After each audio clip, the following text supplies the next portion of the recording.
से सबको हो गया है कि एक नई नई बातें, जैसे मैं ही ये नहीं जान रहा था कि इतनी बड़ी बाबा साहब के परिवार पे हुआ था बात। यहाँ पर हमारे बीच अमिता भारती जी उपस्थित हैं।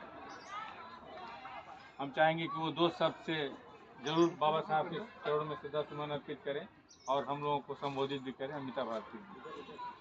सबसे पहले यहाँ पे उपस्थित हमारे सभी मूल निवासी साथी का मेरा जय भी नमो बुद्धाय। साथियों, आज आज़ादी के 78 साल हो गए हैं, संविधान बने 75 साल हो गए, लेकिन क्या इतने सालों में हमारी समस्याओं का समाधान हुआ? जब संविधान नहीं लागू था 26 जनवरी 1950 से पहले, क्या हमारे समाज में पढ़ा लिखा वर्ग डॉक्टर, इंजीनियर, प्रोफेसर थे? नहीं थे।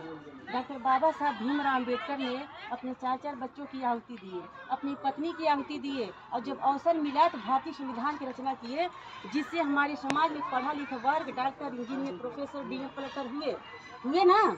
लेकिन आज क्या वही doctor, engineer, professor, DM, collector कह सकते हैं कि आने वाले समय में उनका भी बच्चा पढ़ लिख करके doctor, engineer, professor, DM, collector बन पाएगा?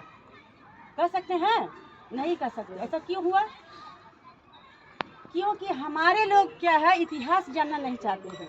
बाबा साहब इसीलिए कहते हैं कि जो कौम अपना इतिहास नहीं जानता वो अपने भविष्य का निर्माण नहीं कर सकता।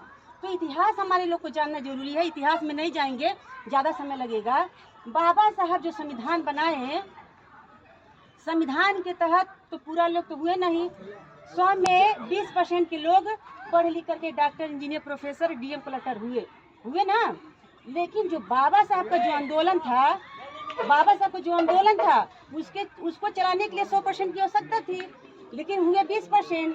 तो बाबा साहब के मिशन को आगे बढ़ाने के लिए टाइम, टैलेंट और मनी की आवश्यकता थी। ये किसके पास था? जो पढ़ा लिख करके doctor, engineer, professor, DM, collector हुए, उनके पास क्या है? टैलेंट है और मनी है। और जो 80% के लोग हैं जो गांव देहात में रह रहे हैं, उनके पास क्या है? टैलेंट नहीं है, मनी नहीं है, टाइम है। उनके पास टाइम है, लेकिन जो 20% के लोग पढ़ लिख करके doctor, engineer, professor, DM, collector हुए, क्या उन 80% के लोगों को जगाने के लिए कोई आंदोलन किए, कोई अभियान चलाए? नहीं चलाए ना। जिसका नतीजा क्या हुआ कि आज जिस घर में अधिकारी थे, कर्मचारी थे, उस घर में चपरासी नहीं हो पा रहे हैं। ये बहुत बड़ी बात है कि आज से 20 साल 30 साल पहले आदमी उम्मीद रखता था कि पढ़ के कुछ हो जाएंगे, आज पीएचडी करके घूम रहे हैं लोग। कितनी बड़ी विडंबना है। आज संविधान है, लेकिन जो संविधान का अधिकार था वो नहीं है। क्योंकि बाबा साहब जब संविधान सौंप रहे थे तभी कहें कि आज हम लोग विषम परिस्थिति में प्रवेश कर रहे हैं। क्यों? क्योंकि ये संविधान जिसको रक्षा करनी थी उसके हाथ में तो दिए नहीं थे।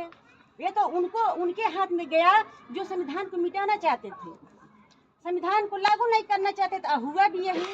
आज संविधान मिटा तो आखिर इसी कारण मिटा कि संविधान दुश्मन के हाथ में गया। बाबा साहब का मिशन क्या था? आज हम लोग यदि बाबा साहब को श्रद्धांजलि दे रहे हैं तो श्रद्धांजलि उनकी क्या होगी? उनका जो मिशन था कि समता, स्वतंत्रता, बंधुता और न्याय पे आधारित शासन व्यवस्था लागू करना और भारत को बौद्धमय बनाना, ये बाबा साहब का मिशन था। क्या इस मिशन के पथ पर हैं हम लोग? इस मिशन को बढ़ाने के लिए हमारे लोग पथ पर हैं। जब बाबा साहब संविधान बनाए, जब बाबा साहब 1891 में जन्मे, 1916 में सार्वजनिक जीवन में आए, जब बाबा साहब सार्वजनिक जीवन में आए तो बाबा साहब ने क्या देखा कि जो हमारा समाज है मरे हुए पशुओं का मांस खाने के लिए आपस में कुत्ते और बिल्ली की तरह लड़ रहा है। देखा है जो हमारा समाज है आगे मटकी पीछे झाड़ू बंधा हुआ है। तो बाबा साहब ने अपने जीवन का लक्ष्य रखा। क्या लक्ष्य रखा? व्यवस्था परिवर्तन क्या है कि जो आज हम लोग SC, ST, OBC और माइनॉरिटी के लोग हैं, ये भारत के मूल निवासी हैं।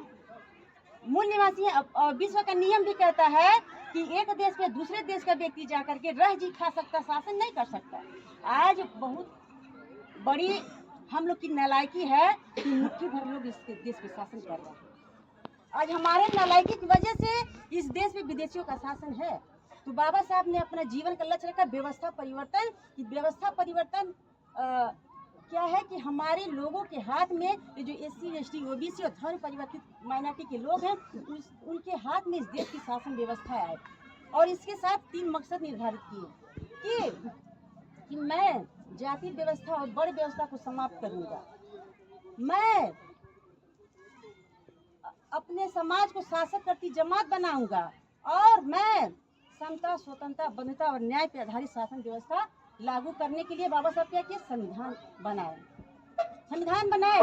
लेकिन क्या ऐसा हो पाया? हमारे लोग अगर जो बाबा साहब को जो मिशन बताए कि समता, स्वतंत्रता, बंधुता और न्याय आधारित शासन व्यवस्था लागू करने के लिए यदि इस पथ पे अग्रसर हुए होते तो आज ये दिन नहीं देखना पड़ता।